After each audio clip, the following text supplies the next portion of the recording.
आइए आज की सुबह हम फिर से सर्वशक्तिमान परमेश्वर पिता का धन्यवाद करें और आज के दिन अपने आंखों को बंद करें। हम इस रविवार के दिन हम परमेश्वर की स्तुति और आराधना करने के लिए फिर से हैं। और लगातार हम कई दिनों से महीनों से अपने घरों में आराधना कर रहे हैं। आज भी ऐसा मौका प्रभु यीशु मसीह ने हमें दिए है कि अपने घरों में अपने परिवारों के साथ और लायक कुछ लोगों के साथ जुड़ के हम परमेश्वर की स्तुति महिमा प्रशंसा होसन्ना जय जयकार कर सके। इसलिए अपने आंखों को बंद करें, हम धन्यवाद करें वो अद्भुत सर्वशक्तिमान परमेश्वर का, जो जीवित परमेश्वर है, जो भय योग परमेश्वर है। आइए उससे डरे, उसके नाम से कांपे थरथराए और अपने भूल गुना अपराधों को माने। प्रभु हमने आपके विरुद्ध भूल गुना अपराधों को क्षमा किया है, परमेश्वर हमें क्षमा कीजिए।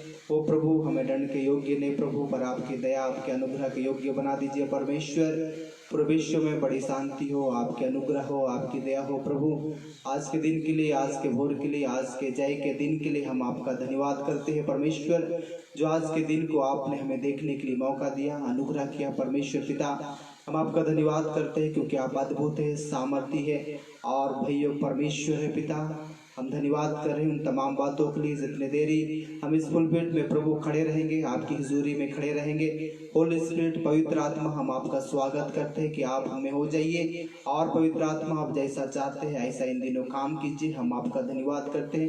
इस पूरे सेशन को जब तक हम रहेंगे प्रभु आपके हवाले कर देते हैं और ये विश्वास करते हैं पवित्र आत्मा आप सर से लेकर पांव तक अपने दास को अभिषेक किए हैं, अपनी सामर्थ से अपने बल से भरे हैं। प्रभु हमारे भूल गुना अपराधों को आपने क्षमा किया है। प्रभु आज का आराधना, आज का भेंट, आज का बलिदान को ग्रहण कीजिए। प्रभु हमें आशीष कीजिए। हम आपका धन्यवाद करते हैं, सारा महिमा आपको देते हैं और ये विनती यीशु के नाम से मांगते हैं, आमीन।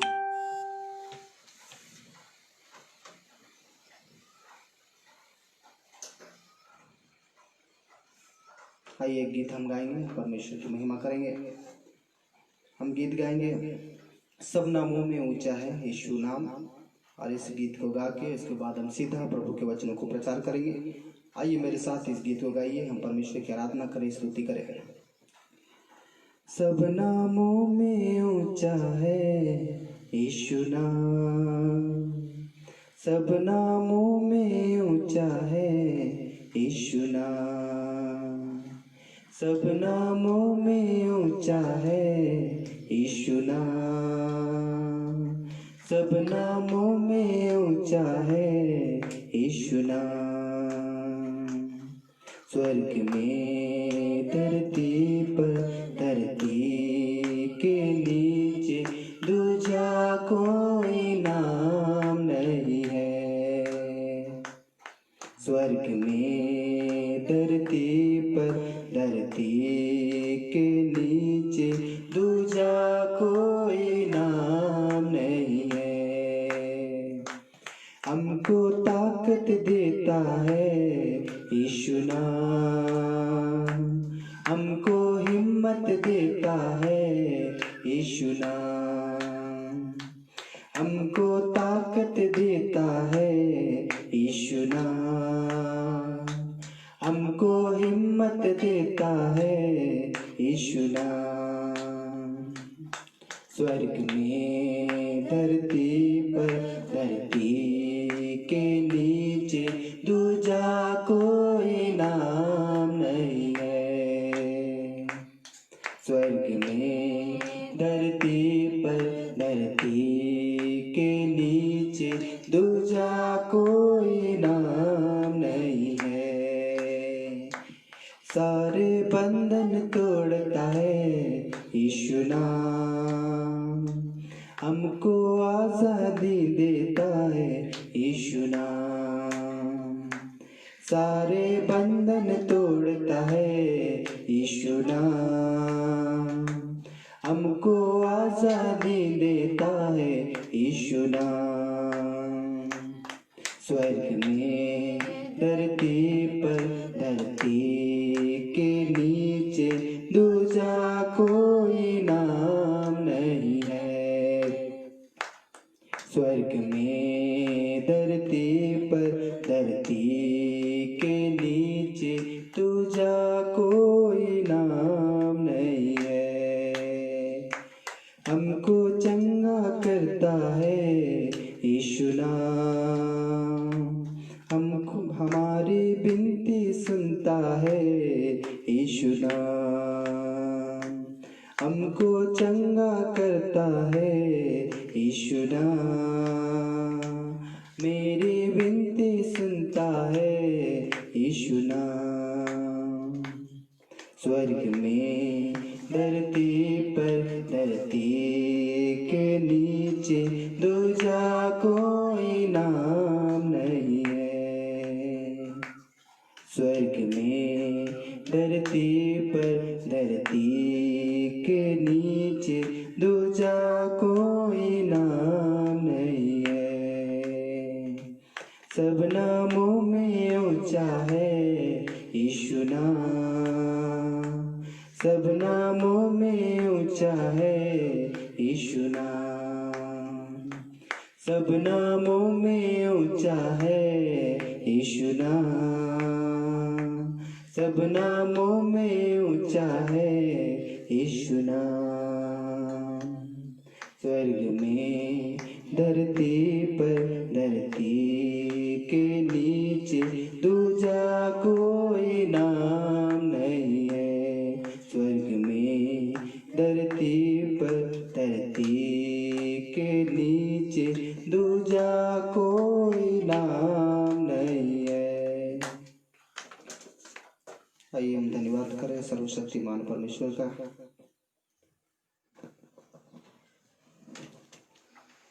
हम परमेश्वर के वचनों में से सीखेंगे, समझेंगे आज की सुबह, आज की भोर, और बहुत ध्यान पूर्वक हम परमेश्वर के वचनों को सीखें, समझें और परमेश्वर की हुजूरी में आए। और ये समय, ये घड़ी परमेश्वर ने हमें दिया है कि परमेश्वर के जीवित कलामों में से हम जानने के लिए और सीखने के लिए, और आज के लिए जो वचन मुझे मिला है उस वचनों के आधार पे हम सुनेंगे, सीखेंगे, समझेंगे और परमेश्वर के अनुग्रह, परमेश्वर की दया को हम समझने के लिए, इसलिए हम सर्वशक्तिमान पिता परमेश्वर का धन्यवाद करते हैं जो अद्भुत है, महान है, सर्वशक्तिमान है। मैं एक बात की ओर आपको आकर्षित करना चाहता हूँ, और ये बात एक ऐसी बात है क्योंकि अब एक ऐसा समय आ गया है कि हम परमेश्वर के भवन में जा नहीं सकते, और परमेश्वर के भवन में जाने के लिए आज कितने रुकावटें और बाधाएं मेरे प्रिय। और एक ऐसा समय के समय हम खड़े हो चुके हैं जो समय हमारे लिए अच्छा समय नहीं है। क्या पता इस समय को आप कितने गंभीरता से और कितने गंभीरता से लेना चाहते हैं, पर जो समय हम जी रहे हैं समय आपके लिए और मेरे लिए अच्छा नहीं है। और कम से कम हम 13 ऐसा रविवार परमेश्वर के आराधनालय नहीं गए, और 22 मार्च से लेके पूरा अप्रैल, और अप्रैल से लेके पूरा मई, और मई से लेके अभी पूरा जून भी आप परमेश्वर के वेदी तक और परमेश्वर के भवन तक नहीं जा पाइएगा। ये क्या कारण है? और इस कारण के बारे में हम और आपको जानना चाहिए कि क्यों हम परमेश्वर की वेदी तक नहीं पहुंच पा रहे हैं, और क्यों परमेश्वर के भवन तक नहीं पहुंच पा रहे हैं। और पूरे विश्व भर में, चाहे हमारे भारत में अगर देखें तो क्यों आज भी चर्च में ताला बंद पड़े हैं मेरे प्रिय। इसका वजह हमें जानना चाहिए, और ऐसे कुछ कुछ वजह है जो वजह को मैं आपको बताना चाहूंगा। मेरे साथ पढ़िएगा दूसरा इतिहास की पुस्तक अध्याय 26 और पद संख्या 16 से मैं पढ़ने जा रहा हूँ। दूसरा इतिहास की पुस्तक अध्याय 26 और पद संख्या 16 से। परंतु जब वह सामर्थी हो गया, वह उसका मन फूल उठा, और उसने बिगाड़कर अपने परमेश्वर यहोवा का विश्वासघात किया, अर्थात वह धूप की वेदी पर धूप जलाने को यहोवा के मंदिर में घुस गया। पर अजमया याजक उसके बाद भीतर गया, और उसके संग यहोवा के 80 याजक भी जो वीर थे गए। उन्होंने उजिया राजा का सामना करके उससे कहा, हे उजिया, यहोवा के लिए धूप जलाना तेरा काम नहीं, हारून की संतान और उन याजकों का ही काम है जो धूप जलाने को पवित्र किए गए हैं। तू पवित्र स्थान से निकल जा, तूने विश्वासघात किया, यहोवा परमेश्वर की ओर से या तेरी महिमा का कारण होगा। तब उजिया धूप जलाने को धूपदान हाथ में लिए हुए झुंझला उठा। वह याजकों पर झुंझला रहा था कि याजक के देखते देखते यहोवा के भवन में धूप की वेदी के पास ही उसके माथे में कोढ़ प्रकट हुआ। अब ध्यान दीजिए, अब एक ऐसा बात है क्योंकि परमेश्वर अपने कामों को सबको नहीं दिए, पर आज इस युग में एक ऐसा समय आ गया कि सब लोग याजक का पद को करना चाहते हैं। पहला एक ऐसा कारण है जो परमेश्वर अपनी वेदी के निकट और अपने भवन के निकट हमें इसलिए जाने नहीं दे रहे, उसका पहला कारण है पाप। और ये पाप मात्र संसार भर का नहीं है, ये मात्र पाप विश्वासी भर का नहीं है, पाप याजकों का पाप है। और यहाँ पे जो हम पढ़ रहे उजिया राजा के बारे में, वो घमंड से भर गया और वो परमेश्वर के धूप दान को जलाने के लिए वेदी के निकट वो चला गया। वहां पर याजक उन्हें रोकने लगे पर उसने माना नहीं, और याजकों के देखते देखते उसके माथों पे कोड़ आ गया, वचन कहता है। मैं आपको बताना चाहता हूं क्योंकि जो जिम्मेदारी, कर्तव्य और जो सेवकाई दिया गया, इससे परे लोग करना चाहते हैं। हर एक लोग याजक नहीं बन सकते, हर एक लोग पास्टर नहीं बन सकते, हर एक लोग प्रेरित नहीं बन सकते। आज कुछ लोग समझ ही नहीं पा रहे कि मेरा सेवकाई क्या है, और यही कारण है कि कलीसिया टूट रही है। मेरे भाई, आज क्या हो रहा है, लोग 15 दिन, आज क्या हो रहा है लोग 1 महीना, आज क्या हो रहा है लोग 4 महीना, आज क्या हो रहा है लोग 6 महीना ही बाइबल ट्रेनिंग करने के बाद वो चाहते हैं कि हम परमेश्वर का याजकों का वस्त्र धारण करें। और मैं आपको बताना चाहता हूं कि परमेश्वर की वेदी में ऐसे ही कोई नहीं जाएंगे। हो सके वो बड़ा राजा होगा, उज्जिया राजा, पर परमेश्वर का वचन कहता है कि याजक रोकने लगे, बोले ये याजकों का काम है, और याजकों को से बढ़ के आप नहीं, आप जरूर याजक होंगे, आप जरूर जिम्मेदार व्यक्ति होंगे, आप जरूर कर्तव्य व्यक्ति होंगे, आप जरूर एक पद वाले व्यक्ति होंगे, पर याजक का काम अलग होता है मेरे भाई। आज संसार भर में, विश्व भर में यही चल रहा है कि हर एक लोग याजक का पद लेना चाहते हैं और याजक का वस्त्र धारण करके बहुत सारे नियम और कानून को करना चाहते हैं। मैं बताना चाहता हूं कि हर एक लोग याजक नहीं है, मैं बताना चाहता हूं हर एक लोग पास्टर नहीं है। इसलिए परमेश्वर से डरना चाहिए। अगर हम परमेश्वर के विरुद्ध कोई काम करेंगे, वचन कहता है कि उज्जिया राजा के, और जब वो धूप जलाने को वेदी के निकट जा रहा, वो परमेश्वर याजकों के देखते देखते उसके माथे पे कोड़ आ गया। और उसमें नीचे में क्या लिखा मालूम है, किस पद में? उज्जिया राजा मरने के दिन तक कोढ़ी रहा और कोढ़ के कारण अलग एक घर में रहता था। वह यहोवा के भवन में जाने ना पाता था, और उसका पुत्र योताम राजघराने के काम पर नियुक्त किया गया और वह लोगों का न्याय भी करता था। अब देखिए, उजिया राजा जो परमेश्वर के याजकों के जगह में काम करना चाहा, परमेश्वर ने उसे कोड़ दे दिया और मरते दम तक उसको कोड़ रहा और वो परमेश्वर के भवन में नहीं जा पाया। क्या आज एक ऐसा कोड पूरे भारत में और पूरे विश्व में ऐसा कोड चल रही है जो परमेश्वर के भवन के निकट नहीं जा पा रहे?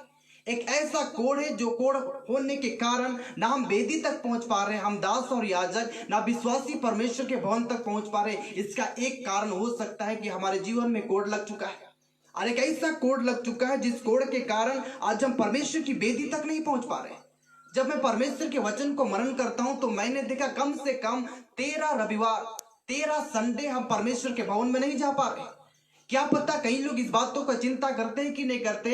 अब 4 लोग में आराधना कर रहे हैं, हम भी आज 4 लोग में आराधना कर रहे हैं, और 22 मार्च से लेके हम 4 लोगों के साथ आराधना कर रहे हैं। पर एक बार आप ध्यान देने का कोशिश किए, जो इतने लाखों लाखों और करोड़ों का हमने परमेश्वर के भवन को बनाया, उसके गेट तक हम नहीं जा सकते और गेट के ताला को नहीं खोल सकते। हो सके आप उसके मालिक होंगे, आपके अंडर में वो पूरा स्थान संस्था होगा, पर आप उस चर्च का गेट को खोल के आप अंदर नहीं जा सकते और उसमें 10 लोगों को लेकर आराधना नहीं कर सकते। आज पूरे संसार में कोड लग चुका है, एक ऐसा कोड लग चुका है जो याजक को नहीं समझ रहे और याजक के काम को कोई दूसरा करना चाहते हैं। एक पहला कारण तो पाप के कारण पूरे संसार भर का पाप और विश्वासियों का पाप, और उससे बढ़कर याजकों का पाप है मेरे प्रियो। और यही कारण है आज हम परमेश्वर की वेदी तक नहीं पहुंच पा रहे, ना परमेश्वर के भवन तक पहुंच पा रहे। हम जरूर संडे आराधना कर रहे होंगे, जरूर ऑनलाइन बहुत कुछ कर रहे होंगे, मगर परमेश्वर का मंदिर, परमेश्वर का सिंहासन और परमेश्वर का वेदी महत्वपूर्ण है, और वहां तक आज हम आप नहीं पहुंच पा रहे। जिस वेदी में चढ़ के आप परमेश्वर के देह और रक्त को स्वर्ग से आशीष मांग के विश्वासियों को देते थे, और जिस चर्च में शादियां होती थी, जिस चर्च में बहुत सारे कार्यक्रम होते थे, आज वो सब बंद किया गया। इसका एक कारण है कोड, कोड का एक कारण है, कोड जब आता है ना तो कलीसिया टूट जाती है। इसलिए बोला कि आज हर एक लोग पास्टर बनना चाहते हैं, पुरोहित बनना चाहते हैं, अभिषिक्त बनना चाहते हैं कि हम परमेश्वर से पूछे कि हमारा सेवकाई क्या है। आप सबसे पहले सहकर्मी है परमेश्वर के वचनों के अनुसार, मगर सहकर्मी लोग आज परमेश्वर के याजक बनना चाहते हैं। एक ऐसा कोड आ गया है, ये कोड आजकल दिखता नहीं है। ये कोड आपको अंदर अंदर खोखला कर देगा। पहले का श्राप, पहले का दंड परमेश्वर हमारे माथे पे उस समय माथे पे दे दिया गया था, और उज्जिया राजा के माथे पे कोड दिखा तो समझ गए ये परमेश्वर के वेदी में परमेश्वर से विश्वासघात किया लिखा हुआ है। आज हम सेवा को समझते ही नहीं और सेवा करने को चाहते, यही कारण है परमेश्वर सेवा से प्रश्न नहीं है। इसलिए एक ऐसा कोड पूरे दुनिया भर में चल रहा है जो कोड दिखता नहीं है पर आपको अंदर ही अंदर खोखला कर देगा। मेरे साथ परमेश्वर के वचनों में से पढ़िएगा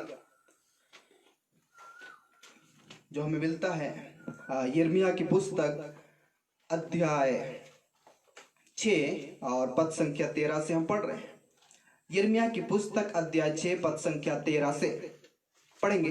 क्योंकि उनमें छोटे से लेकर बड़े तब सब के सब लालची है, और क्या भविष्यवक्ता, क्या याजक सब के सब छल से काम करते हैं। वे शांति है शांति है ऐसा कहकर मेरी प्रजा के घाव को ऊपर ऊपर चंगा करते हैं, परंतु शांति कुछ भी नहीं। क्या वे कभी अपने घृणित कामों के कारण लज्जित हुए? नहीं, वे कुछ भी लज्जित नहीं हुए। वे लज्जित होना जानते ही नहीं।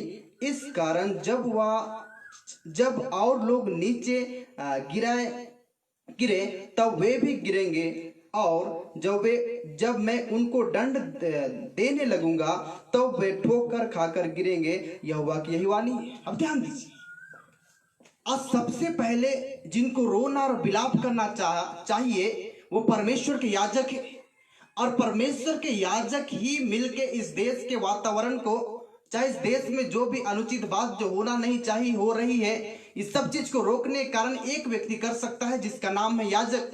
परमेश्वर के लोग, परमेश्वर के भक्त और परमेश्वर के संत। मगर उनके बारे में बाइबल क्या कहता है? क्योंकि वे छोटे से लेकर बड़े याजक सब के सब छल से काम करते हैं। वचन कहता है कि आज छल से काम किया जा रहा है, आज प्रॉपर्टी देखा जा रहा है, आज बिजनेस देखा जा रहा है, और परमेश्वर के सेवकाएं को बिजनेस के रूप में पेश किया जा रहा है, आज जो परमेश्वर के सामने घृणित है। इसीलिए वचन साफ साफ कहता है क्योंकि उनके छोटे से लेकर बड़े सब के सब लालची है, और क्या भविष्यवक्ता, क्या याजक सब के सब छल से काम करते हैं। क्या छोटे क्या बड़े सब लालची है, परमेश्वर का वचन कहता है। क्या भविष्यवक्ता का याजक वो छल से काम करते हैं, ऐसा लिखा हुआ।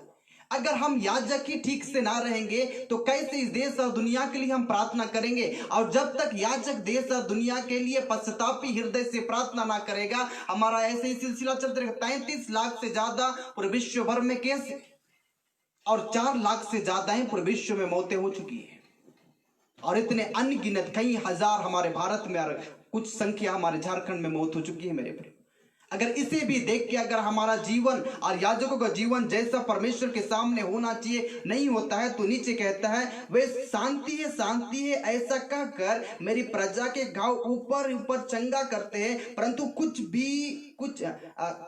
शांति कुछ भी नहीं। आज यही हो रहा है पूरे विश्व भर में, हर तरफ रोना है, अकाल आने वाली है, बड़ी भूकंप आने वाली है, उसके बाद भारी तबाही होने वाली है, पर भी बहुतों के सुसमाचार को आज सुनिएगा तो खाली शांति और कुशल है।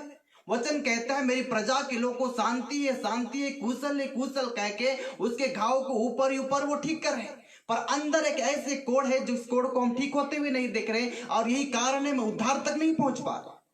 आज मैं कईयों के वचनों को सुनता तो खाली वो चंगाई के बारे बात करे, पर आत्मिक चंगाई के बारे में कौन बात करेगा?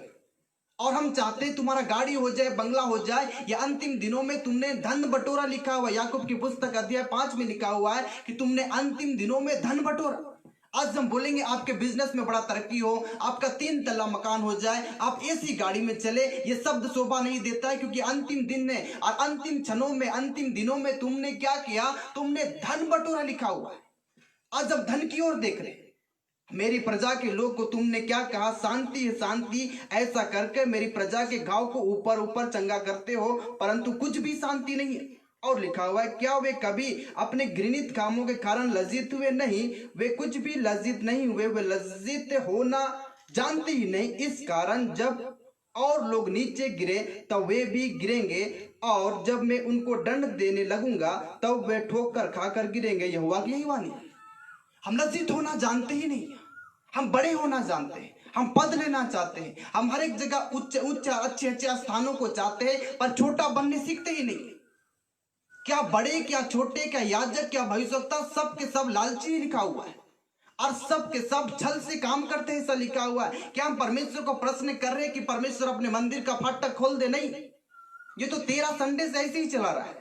22 मार्च से लेके पूरे विश्व भर में, चाहे विश्व भर को छोड़ के ज्यादा जानकारी नहीं, पर भारत भर में और हमारे झारखंड भर में देखे तो कम से कम 13 संडे, आज के 14 तारीख 14 जून मिला के 13 संडे अपने घर में 4 लोग के बीच में हम आराधना कर रहे हैं। अब हम बोलते ऑनलाइन, ऑनलाइन कितने लोग सुनते, पूरा भरमार है ऑनलाइन। जब मोबाइल खोलिएगा तो कई लोग फेसबुक में लगे हुए, कई लोग पेज में लगे हुए, कई लोग व्हाट्सएप में लगे हैं, कई लोग भिन्न भिन्न चीजों में लग के, यूट्यूब में लग के, उससे क्या आराधना हो रही?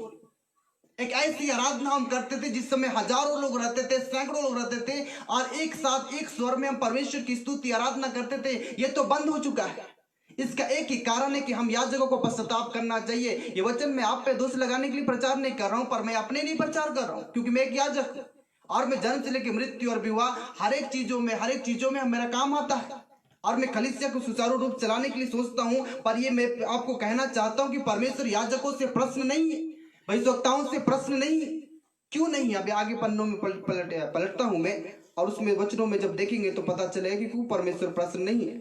आप मेरे साथ पढ़िएगा यहेजकेल की पुस्तक अध्याय 13 पद संख्या 1 से लेके, यहेजकेल की पुस्तक अध्याय 13 पद संख्या 1 से लेके, यहोवा का यह वचन मेरे पास पहुंचा, यह मनुष्य के संतान, इस्राएल के जो भविष्यवक्ता अपने ही मन से भविष्यवाणी करते हैं उनके विरुद्ध भविष्यवाणी कर, तू कह यहोवा का वचन सुन। अब भविष्यवक्ताओं के बारे में बोला जा रहा है कि भविष्यवक्ता अपने मन से भविष्यवाणी करते हैं। आज कुछ भविष्यवक्ता है जो रोते और विलाप करते, ना रोटी कपड़ा मकान के बारे में चिंता नहीं करके परमेश्वर के सामने घुटने टेक के रोते रोते रहते हैं और पूरे विश्व भर के लिए मांगते कि परमेश्वर विश्व की शांति के लिए क्या हो, उनके लिए वो प्रार्थना करते हैं। पर ऐसे कुछ भविष्यवक्ताओं के बारे में लिखा हुआ है जो अपने मन के अनुसार भविष्यवाणी करते हैं। उनके मन में जो आ जाता है उन भविष्यवाणी के द्वारा हम लोग को बताते हैं और अच्छे अच्छे भविष्यवाणी को बताते हैं, जिससे आपके चर्च में, आपके आराधनालय में और आपके संस्था में धन आ जाए। और इस प्रकार से अपने मन के अनुसार भविष्यवक्ता लोग भविष्यवाणी करते हैं। और नीचे लिखा हुआ है, प्रभु यहोवा यूं कहता, हाय उन मूढ़ भविष्यवक्ताओं पर जो अपनी ही आत्मा के पीछे भटक जाते हैं और कुछ दर्शन नहीं पाया। हे इस्राएल, तेरे भविष्यवक्ता खंडरों में की लोमड़ियों के समान बने हैं। अब ध्यान दीजिए, एक ऐसा समय आ गया है जो भविष्यवाणी किया जा रहा है वो मन से भविष्यवाणी किया जा रहा है और उस भविष्यवाणी से कलीसिया की उन्नति नहीं हो रही। और कलीसिया की उन्नति नहीं होने के कारण आज 4 लोग के बीच में हमें आराधना करना पड़ रहा है, जो बड़ा रोने की बात है, बड़ा दुख की बात है कि आज हम परमेश्वर की वेदी, परमेश्वर के भवन और परमेश्वर के भवन के द्वार तक भी हम नहीं जा सकते। फिर कुछ लोग कहेंगे परमेश्वर जहां पे 2 या 3 प्रभु के नाम से जमा हो जाते हैं वहां पे परमेश्वर है। परमेश्वर है तो आपने लाखों और करोड़ों का चर्च क्यों बनाया, इतने बड़े बड़े भवन क्यों बनाए? अगर वो भवन बनाए हैं तो उसमें ताला लगने के लिए भवन तो नहीं बनाए गए हैं। इस बात तो कोई याजकों को चिंता करना चाहिए। विश्वासी क्या है, विश्वासी को आप बोलिएगा उठो तो उठेंगे, बैठो तो बैठेंगे। आप तो एक अगुवा है, आप तो एक लीडर है। पर मैं बताना चाहता हूं कि इन दिनों याजकों को बड़ा चिंता करना है, याजकों को बड़ा रोना है, उसे परमेश्वर को समय देना है और उन्हें पश्चाताप करना है। तब तो परमेश्वर हमारा देश को जो का तो कर देंगे। मेरे साथ पढ़िएगा परमेश्वर के वचनों में जो हमें मिलता है।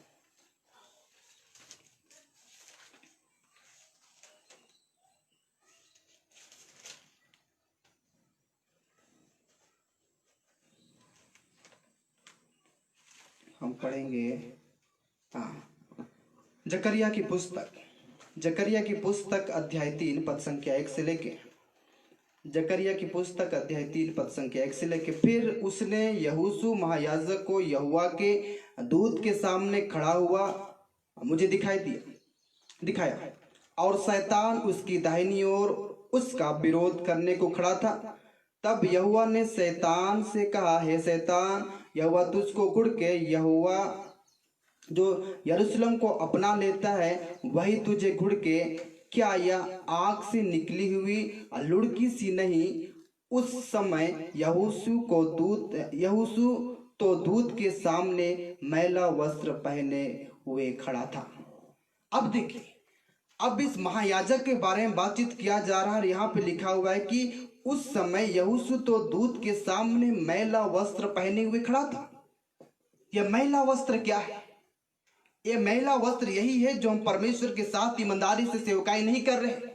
और वचन कहता है कि क्या भविष्यवक्ता, क्या याजक वो छल से काम कर रहे हैं।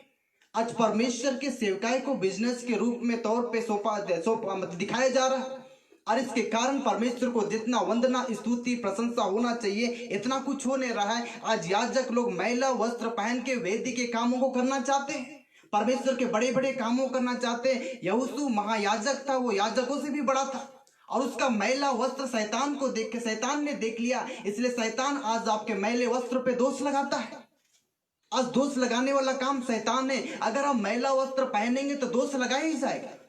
इसलिए आज मैं ना विश्वासियों को, ना संसार को, मैं याजकों को बोलना चाहता हूं, इसलिए क्योंकि मैं एक याजक हूं और मैं परमेश्वर के कामों को धर्म और पवित्रता से करना चाहता हूं और कई स्तर से कर रहा हूं। मगर अगर मैं परमेश्वर को प्रश्न करता तो आज ये झारखंड का स्थिति सही रहता, पर सचमुच मैंने परमेश्वर को प्रश्न नहीं किया। और ये कारण है कि याजक लोग का जीवन आज सही नहीं है। याजक लोग का जीवन सही नहीं होने के कारण वचन कहता है शैतान तुम्हारे मैले वस्त्र पे दोष लगाता है। आज याजक लोग अपने वस्त्र की ओर ध्यान दीजिए, अपने धार्मिकता की ओर ध्यान दीजिए, अपने पवित्रता की ओर ध्यान दीजिए। जिस वक्त हमने यीशु को पाया ठीक से तो सेवा हो रहा था, पर अब तो ठीक से सेवा नहीं हो रहा। आज खाली धन धन धन धन, कोई भी स्वामी, कोई भी व्यक्ति दो स्वामी की पूजा नहीं कर सकता, एक परमेश्वर और एक धन। आज दो चीज में संसार लुढ़की हुई है। इसीलिए वचन कहता है कि वहां पे दूत ने क्या देखा, वहां पे उस समय यहूसी तो दूत के सामने मैला वस्त्र पहने खड़ा था। ये मैला वस्त्र को उतारना पड़ेगा मेरे प्रिय, ये संसारिकता को उतारना पड़ेगा मेरे प्रिय।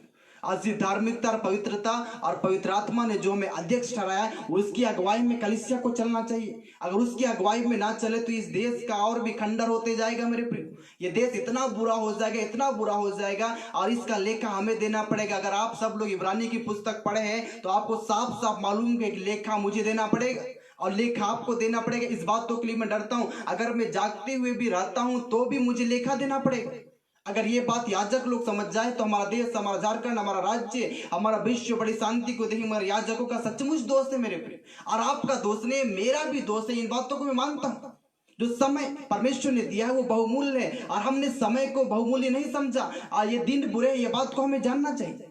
और यही कारण है आज संसार में हर एक तरफ रोना है, दुख है, तकलीफ है। ना विश्वासी समझ पाएंगे, मगर याजक लोग इसलिए समझ पाएंगे क्योंकि आपने उत्पत्ति से लेके प्रकाशित वाक्य पढ़ने के लिए अपने डॉक्टरी का पद भी लिया, मतलब आपने पीएचडी भी कर ली।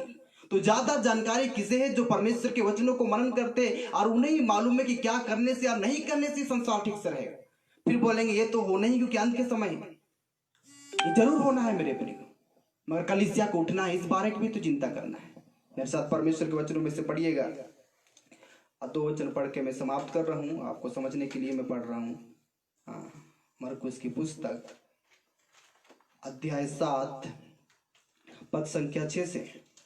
मरकुस की पुस्तक अध्याय 7 पद संख्या 6 से। उसने उनसे कहा, यशायाह ने तुम कपटियों के विषय में बहुत ठीक भविष्यवाणी की है। जैसा लिखा है, ये लोग ओठों से तो मेरा आदर करते हैं, पर उनका मन मुझसे दूर रहता है। वो व्यर्थ मेरी उपासना करते हैं, क्योंकि मनुष्य की आज्ञाओं को धर्म उपदेश करके सिखाते हैं।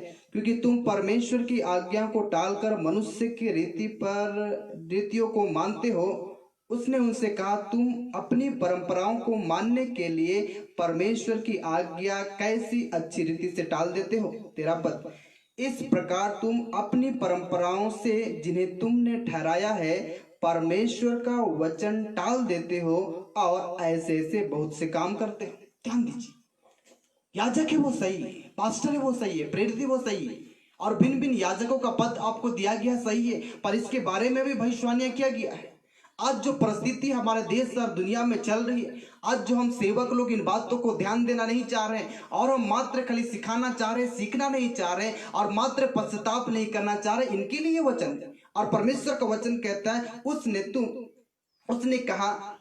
उससे कहा, यशायाह ने तुम कपटियों के विषय में ठीक ठीक भविष्यवाणी की। ये लोग ओठों से तो मेरा आदर करते हैं, पर उनका मन बड़ा दूर रहता है।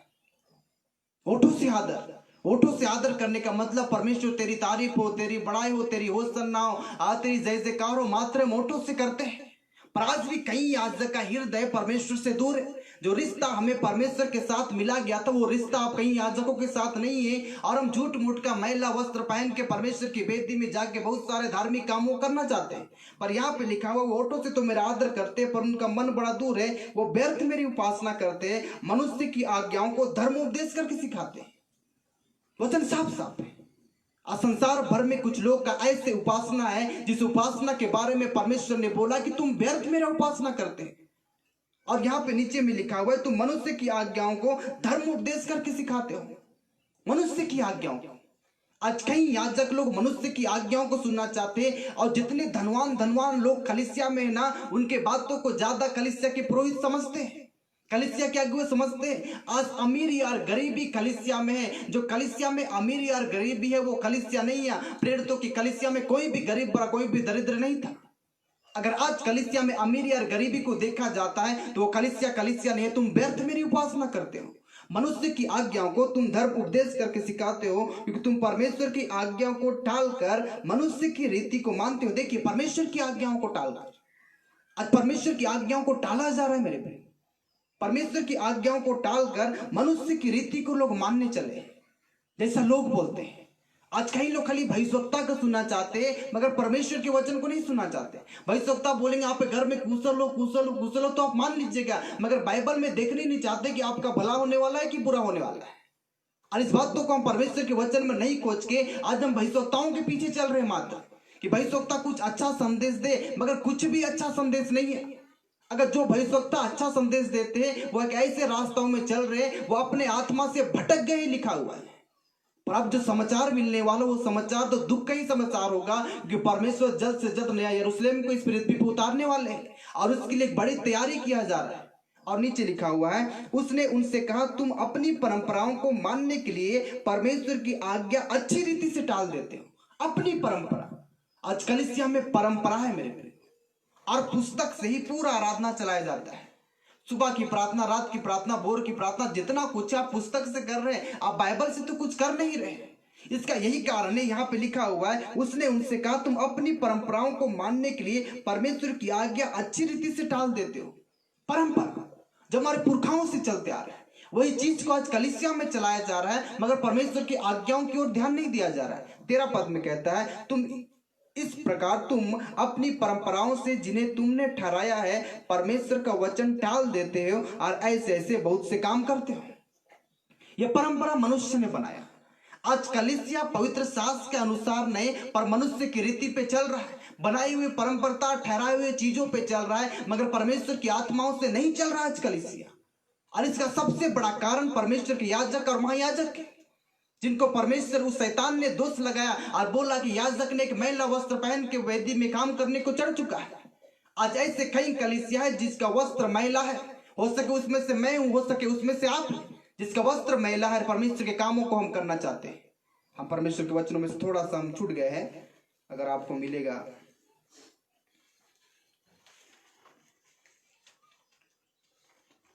होशे की पुस्तक अध्याय 4 पद संख्या 6 से। होशे की पुस्तक अध्याय 4 और एक वचन पढ़ के मैं समाप्त करूंगा। होशे की पुस्तक अध्याय 4 पद संख्या 6 से, मेरे ज्ञान के ना होने से मेरी प्रजा नष्ट हो गई। तूने मेरे ज्ञान को तुझ जाना है, इसलिए मैं तुझे अपना याजक रहने के अयोग्य ठहराऊंगा। इसलिए कि तूने अपने परमेश्वर की व्यवस्था को तज दिया है, मैं तेरे बाल बच्चों को तज दूंगा। जैसे वो बढ़ेंगे वैसे ही वे मेरे विरुद्ध पाप करते गए। मैं उनके वैभव के बदले उनका अनादर करूंगा। वे मेरी प्रजा के पाप बलियों को तो खाते हैं और प्रजा के पापी होने की लालसा करते हैं। इसलिए जो प्रजा की दशा होगी वही याजक की भी होगी। मैं उनके चाल चलन का दंड दूंगा और उसके कामों के अनुकूल उन्हें बदला दूंगा। वे खाएंगे तो सही परंतु तृप्त न होंगे, और वेश्यागमन तो करेंगे परंतु ना बढ़ेंगे, क्योंकि उन्होंने यहोवा की ओर मन लगाना छोड़ दिया है। ध्यान दीजिए, परमेश्वर की आज्ञाओं को, परमेश्वर की व्यवस्था को तज दिया गया है। इसीलिए ना परमेश्वर विश्वासियों को छोड़ेंगे ना याजक को छोड़ेंगे। जो विश्वासी का दशा है वो याजक का भी दशा होगा, लिखा हुआ है। और यही परिस्थिति पूरे संसार भर में चल रही है। हमने परमेश्वर के ज्ञान को छोड़ के आज अपने ज्ञान, अपने मन के अनुसार लोग भविष्यवाणियां करना चाहते हैं। और वो भविष्यवाणी ज्यादा दिन चलता नहीं, क्योंकि वो परमेश्वर की ओर से नहीं होता है। जो परिस्थिति आज सचमुच का जितने विश्व भर में भविष्यवक्ता है ना, वो इस बात से डर रहे जो बात कलीसिया के जाने के बाद होना चाहिए वो अभी घट रही है। और इसमें हम और आप खतरे में, खतरों के साथ हमें खेलना पड़ेगा। और एक ऐसा समय आ गया है कि आपके जीवन में एक भारी सतावट आने वाली है। अब कुछ भी चैन नहीं रहेगा। ये सिलसिला परमेश्वर ने शुरू कर दिया, और इसलिए शुरू किया क्योंकि ना याजकों ने ध्यान दिया, ना सेवकों ने ध्यान दिया, ना विश्वासियों ने ध्यान दिया, और कोई भी समय का अच्छी रीति से पालन नहीं किया। इसलिए दिन बुरा हो चुका है। आपने अवसर को बहुमूल्य नहीं समझा है। जो अवसर मेरे और आपके सामने खड़ा है ना, इसमें मात्र मार काट होगा, विश्व युद्ध होगा और खून की धारा बहेगी। यही अब हमारे लिए और आपके लिए बचा है, क्योंकि न याजकों ने ध्यान दिया, न विश्वासियों ने ध्यान दिया, किसी ने भी परमेश्वर के भवन को महत्व नहीं दिया। आज यही कारण है परमेश्वर ने अपनी तेज, अपनी पराक्रमा को दिखाया आपके और मेरे बीच में। और यही कारण है कि परमेश्वर ने अपने म्यान में से तलवार खींच दिया है। ना धर्मी बचेगा, ना अधर्मी बचेगा, परमेश्वर के वचनों में लिखा हुआ है। मेरे साथ पढ़िएगा, प्रकाशित वाक्य के पुस्तक को पढ़ के हम समाप्त करें। प्रकाशित वाक्य के पुस्तक अध्याय 2 को हम पढ़ेंगे, 1 से पढ़ेंगे। प्रकाशित वाक्य अध्याय 2 पद संख्या 1 से। इफिसुस की कलीसिया के दूत को यह लिख, जो 7 तारे अपने दाहिने हाथ में लिए हुए है और सोने की 7 दीवटों के बीच में फिरता है, वह यह कहता है कि मैं तेरे काम को और तेरे परिश्रम को और तेरे धीरज को जानता हूँ, और यह भी कि तू बुरे लोग को देख नहीं सकता, और जो अपने आप को प्रेरित कहते हैं और है नहीं, उन्हें तूने परख कर झूठा पाया। तू धीरज धरता और मेरे नाम के लिए दुख उठाते उठाते थका नहीं। पर मुझे तेरे विरुद्ध यह कहना है कि तूने अपना पहला सा प्रेम छोड़ दिया। इसलिए स्मरण कर कि तू कहाँ से गिराया गया, और मन फिरा और पहले के समान काम कर। यदि तू मन ना फिराएगा तो मैं तेरे पास आकर तेरी दीवट को उसके स्थान से हटा दूंगा। हाँ, तुझ में यह बात तो है कि तूने नुकलाइयों के कामों से घृणा करता है, जिनसे मैं भी घृणा करता हूँ। जिसके कान हो वह सुन ले कि आत्मा कलीसिया से क्या कहता है। जो जय पाए उसे मैं उस जीवन के पेड़ में से जो परमेश्वर के स्वर्ग लोक में है फल खाने को दूंगा। बस अब ये कहानियां नहीं है, पर यह सत्य है। और इफिसुस की कलीसिया के दूत को यह संदेश लिखा जा रहा है, और कलीसिया में से दीवट हट जाएगा। और जिस वक्त कलीसिया में से दीवट हट जाएगा, जो दीवट जो हमेशा जलते रहता है और वो पवित्र आत्मा की सामर्थ्य चलता है। अगर कलीसिया में बढ़ोतरी है और याजकों के जीवन में आशीष है, तो इसका काम है पवित्र आत्मा। और जिस वक्त कलीसिया में से दीवट हट जाएगा ना मेरे प्रियो, तो ये कलीसिया कहीं का नहीं रहेगी। आज भी परमेश्वर के कई दास यीशु के हाथ में, जैसा लिखा हुआ है, जो 7 तारे दाहिने हाथ में लिए हुए है और सोने की दीवटों के बीच में फिरता है, वह यह कहता है, यीशु है जो 7 तारों को अपने हाथों में लिए हुए।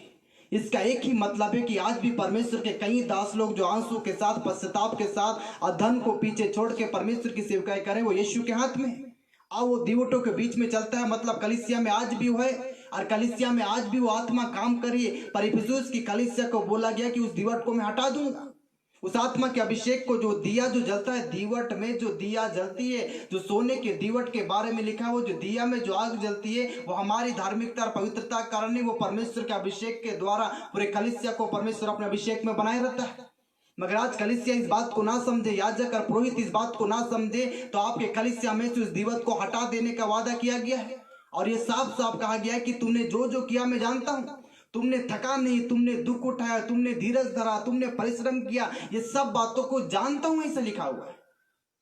तो तुम्हारे विषय में यह भी कहना चाहता हूं कि तुमने अपना पहला सा प्रेम खो दिया, लिखा हुआ है। आज कलीसिया का यही हाल है, याजक यही हाल है कि उसने अपना पहला सा प्रेम खो दिया है।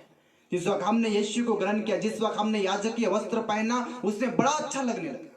प्रात सब प्रैक्टिकल प्रैक्टिकल प्रैक्टिकल प्रैक्टिकल सब हो चुका है और कंठस्थ हो चुका है और मुंह जबानी हो चुका है। इसमें आत्मा का कोई अभिषेक नहीं है। आज अपने मन के अनुसार और ज्ञान के अनुसार कलीसिया ही चला जा रही है, पर परमेश्वर की आत्मा के अनुसार कलीसिया नहीं चल रही है। यही कारण है आज ना याजक परमेश्वर की वेदी के पास जा सकते हैं, ना विश्वासी परमेश्वर की वेदी तक जा सकते हैं, क्योंकि किसी ने भी समय को महत्व नहीं दिया।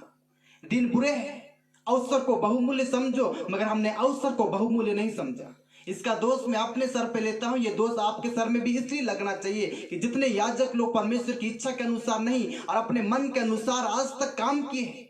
कुछ समय ऐसे था जब पवित्र आत्मा के अभिषेक में लोग काम कर रहे थे, पर कुछ समय ऐसा आ गया कि शैतान ने आपके जीवन में दस्तक दिया और खटखटाया और हमने द्वार खोल दिया। उसके बाद शैतान ने हमारे जीवन को ले लिया और कलीसिया में अब आत्मा की भरपूरी नहीं चलती है, पर कलीसिया में मनुष्य की रीति रिवाज, मनुष्य की परंपरा और परमेश्वर की आज्ञा को कब से पीछे छोड़ चुके हैं याजक लोग। इसलिए वचन लिखा हुआ कि तुमने अपना पहला सा प्रेम खो दिया। ऐसा ना हो कि मैं तुम्हारे बीच में आके उस दिवसों को हटा दूंगा।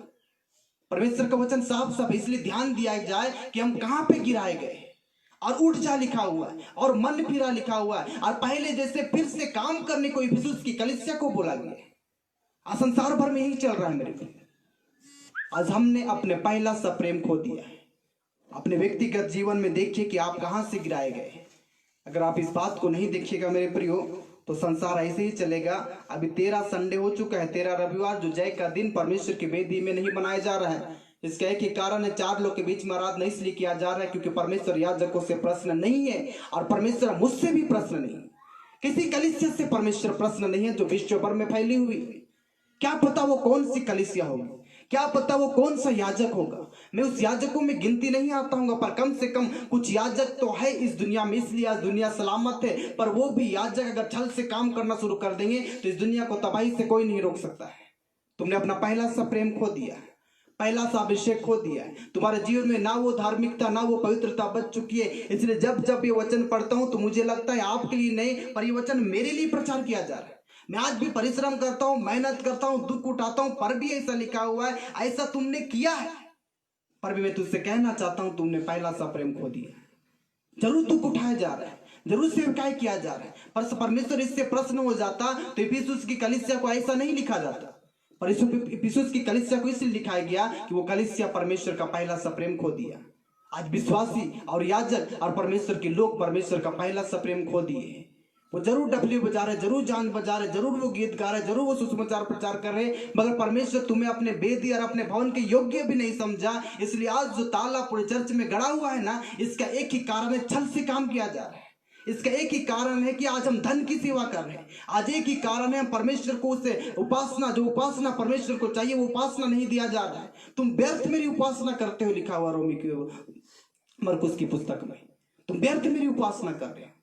होठों से तो मेरा आदर करते और उसका मन परमेश्वर से बड़ा दूर है। चर्च जाने से और याजक की वस्त्र पहनने से कुछ हो जाता तो ये देश कब का कब ठीक हो जाता। पर आज परमेश्वर ना विश्वासी ना याजक, किसी से परमेश्वर प्रश्न नहीं है। जैसे नेहम्याह ने रोया, जैसे एजरा ने रोया, अगर ऐसा हम रोए तो परमेश्वर कुछ करेगा, पर ऐसे रोने वाले विश्व भर में नहीं है। आज भी लोग बोल रहे कुशल हो जाए, शांति हो जाए, कुशल हो जाए, शांति हो जाए, गाड़ी मिल जाए, बंगला मिल जाए, पर पश्चाताप करना कोई नहीं चाह रहे। और पश्चाताप नहीं करने के कारण आज खाली मौत हो रही है। ये संक्रमित बढ़ता ही जा रहा है। क्या पता ये बढ़ते बढ़ते प्रकाशित वाक्य अध्याय 6 के अनुसार तो विश्व भर में 1/4 लोग मारे जाएंगे। क्या पता ये हो जाएगा तो ये दुनिया अंत के कगार पे ऐसी ही चल रही है। मुझे कुछ भी समझ में नहीं आता है, मगर याजक लोग को इस बात को ध्यान देना चाहिए। मैं आप पे दोष लगाने के लिए प्रचार नहीं किया हूं, पर याजक लोग मिलकर अगर परमेश्वर की आराधना, स्तुति और उपासना करें और जो आराधना सच्चाई परमेश्वर चाहता है वो हमें दे दे, तो क्या परमेश्वर ना पिघलेगा?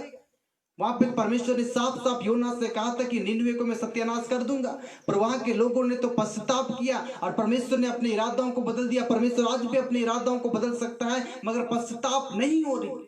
लोग आज भी हंसी मजाक ठट्टा, इसी गलती की पुस्तक में साफ साफ हमने कुछ दिन पहले पढ़ा था कि ऐसा समय आ गया है कि ठट्ठा ही लोग कर रहे हैं। धोखा ना खाओ, परमेश्वर ठट्ठों में नहीं उड़ाया जाता है। जो मनुष्य बोएगा वही काटेगा। आज मैं जो बोया उसे कटने के लिए तैयार हो जाना चाहिए। अगर आपने जो बोया उसे कटने के लिए तैयार किया जाए। अगर पाप की चीजों को हमने बोया, पाप की कटनी जब होगी ना, तो लिखा हुआ है कि क्या होगा, उसका फल जो हमें मिलेगा वो मृत्यु, और मृत्यु किसी हमें कुछ नहीं मिलेगा। पाप की मजदूरी मृत्यु है मेरे प्रिय। अगर आज हम पाप के साथ परमेश्वर की सेवकाई करेंगे तो परमेश्वर विश्व भर से प्रश्न नहीं है। आज परमेश्वर अमेरिका से प्रश्न नहीं है, आज परमेश्वर भारत से प्रश्न नहीं है, आज परमेश्वर चीन से प्रश्न नहीं है। ऐसा कई देश से परमेश्वर प्रश्न है, इसलिए हर जगह मौत ही मौत हो रही है। ये बात कोई नहीं समझेगा, पर याजक समझेंगे। इसलिए परमेश्वर के वचनों में लिखा हुआ है, इसलिए भविष्यवक्ताओं ने भविष्यवाणी किया कि अपने मन के अनुसार भविष्यवाणी मत करो, छल से परमेश्वर की सेवकाई ना करो, तुम अपना पहला सा प्रेम खो दिया है। इफिसुस की कलीसिया को वहां पे लिखा जा रहा है पत्र में। आइए हम आंख बंद करें, हम सर्वशक्तिमान परमेश्वर का धन्यवाद करें।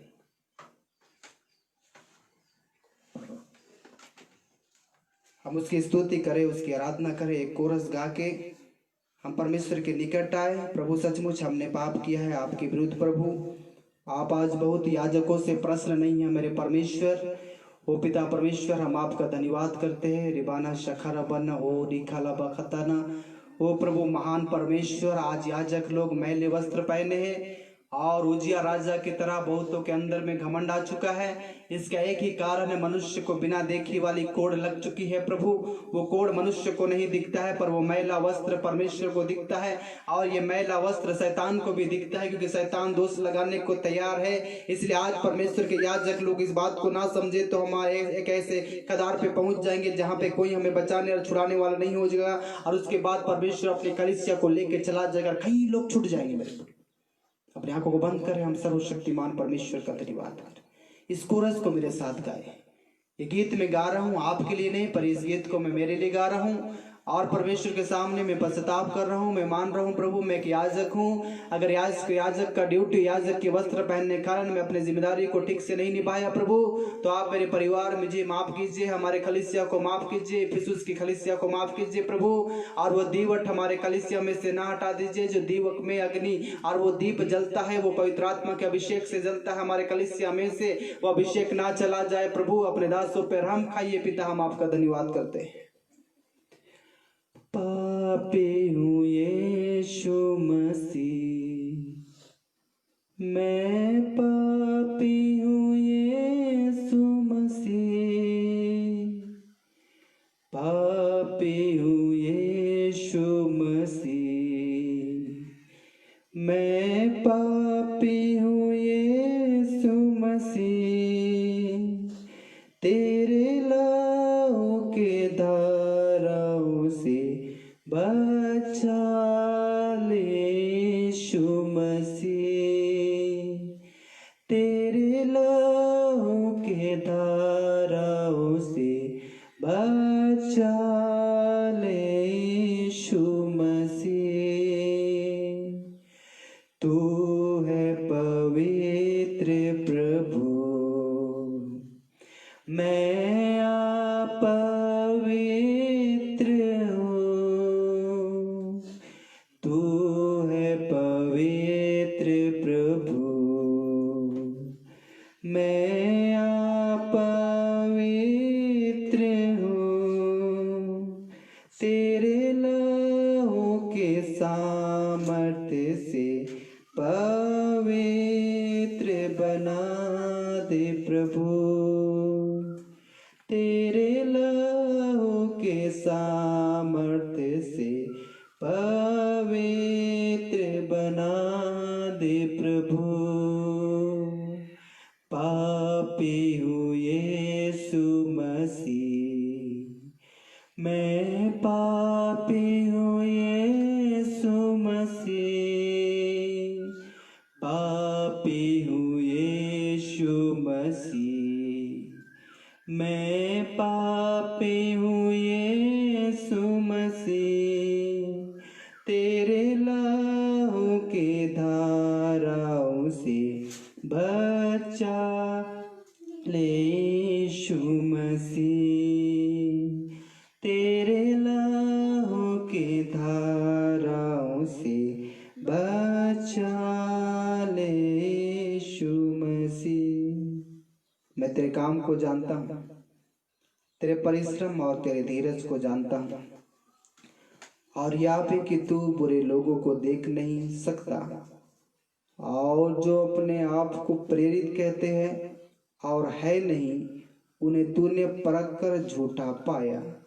तू धीरज धरता और मेरे नाम के लिए दुख उठाते उठाते थका नहीं, पर मुझे तेरे विरुद्ध यह कहना है कि तूने अपना पहला सा प्रेम छोड़ दिया। इसलिए स्मरण कर कि तू कहाँ से गिराया गया है और मन फिरा और पहले के समान काम कर। यदि तू मन न फिराए तो मैं तेरे पास आकर तेरे दीवट को उसके स्थान से हटा दूंगा। प्रभु सब जानते हैं, हमने जो परिश्रम और मेहनत और आंसू बहाया वो सब जानते हैं, पर कलीसिया और याजकों से कहा गया कि तुमने अपना पहला से प्रेम खो दिया है, कहा गया। इस वचन को सुन के हमें रोना और विलाप करना चाहिए और स्वर्ग के परमेश्वर के सामने ये बात हमें जानना चाहिए, इब्रानी के पुस्तक के अनुसार, कि परमेश्वर को हमें लेखा देना पड़ेगा मेरे प्रिय, और उस लेखा से हम बच नहीं पाएंगे मेरे प्रिय। कि इब्रानी की पुस्तक में हम साफ साफ पढ़ पाते हैं जो परमेश्वर के वचनों में लिखा हुआ है, और परमेश्वर के वचनों में हमने पढ़ा है, जो परमेश्वर ने हमें सिखाया और समझाया है। और इब्रानी की पुस्तक अध्याय 13 पद संख्या 17, अपने अगुओं की आज्ञा मानो और उसके अधीन रहो, क्योंकि वे उसके समान तुम्हारे प्राणों के लिए जागते रहते हैं, जिन्हें लेखा देना पड़ेगा। आज हम पूरे विश्व भर के लिए याजक लोग जागे रहते हैं मेरे प्रिय, पर हम याजकों को लेखा भी देना पड़ेगा। आज 4 लाख से ज्यादा हैं जो मौत पूरे विश्व भर में हो चुकी है। क्या उस लेखाओं में से हम बचेंगे? जिस गांव में परमेश्वर ने आपको सेवक बनाया, जिस शहर में परमेश्वर ने आपको सेवक बनाया, जिस राज्य में प्रभु आपको सेवक बनाया, जिस देश में प्रभु ने आपको सेवक बनाया, क्या परमेश्वर लेखा लेना छोड़ देगा? क्या परमेश्वर छोड़ देगा? इसलिए इस बात को याद रखिए मेरे प्रियो। हाबिल को मारा गया, उसके बाद कैन भागने लगा और उसने कहा मैं नहीं जानता हूं मेरा भाई हाबिल कहाँ है, पर परमेश्वर ने कहा कि उसका खून तो दुहाई दे रहा है, वो तो न्याय मांग रहा है, इसलिए हम इस न्याय से नहीं बच पाएंगे मेरे प्रियो। जिसको गांव में सेवकाई दिया गया है, जिसको शहर में सेवकाई दिया गया है, जिसको राज्य में सेवकाई दिया है, जिसको देश में सेवकाई दिया है, जिसको पूरे विश्व का जीमा दिया गया है, उससे परमेश्वर लेखा लेंगे मेरे याजकों।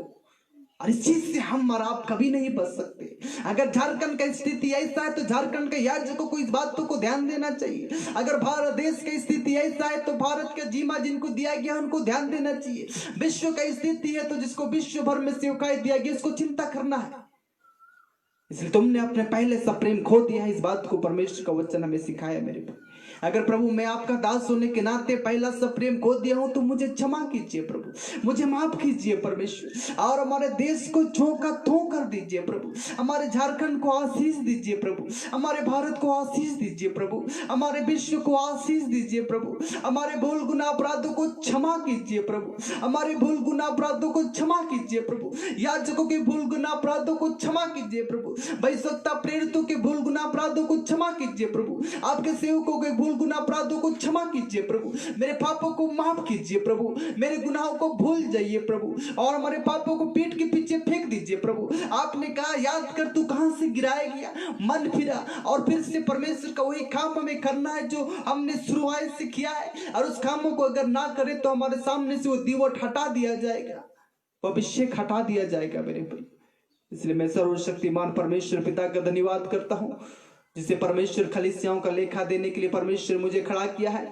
इसलिए उन तमाम भक्तों का, तमाम दासों का जिनकी कलीसिया होने के कारण परमेश्वर उनसे लेखे लेंगे, गांव गांव में से लेखा लेंगे, और राज्य राज्य में से लेखा लेंगे, शहर शहर में से लेखा लेंगे, देश देश में से लेंगे, विदेशों में से परमेश्वर लेखा लेने वाला परमेश्वर, और उसे लेखा देना पड़ेगा। इब्रानियों की पुस्तक में लिखा हुआ वचन के लिए धन्यवाद कर, बहुतों का जीवन बदल जाए प्रभु। आज याजकीय वस्त्र जो मैला है प्रभु, और एक कोड़ जो माथे पहने पर हमारे अंदर में वो कोड़ है, इस कोड़ से हमें आजाद कीजिए, शुद्ध कीजिए प्रभु, शुद्ध कीजिए परमेश्वर जो हमने गुनाह किया। आपके अनुग्रह, आपकी दया, आपके संत प्रेरित और भविष्यवक्ताओं पे हो, जिसने आज तक दुख उठाया प्रभु, वो आपके अनुग्रह में बने रहे परमेश्वर। आप दया कीजिए, अनुग्रह कीजिए। हम आपका धन्यवाद करते हैं और ये विनती यीशु के नाम से मांगते हैं, आमीन।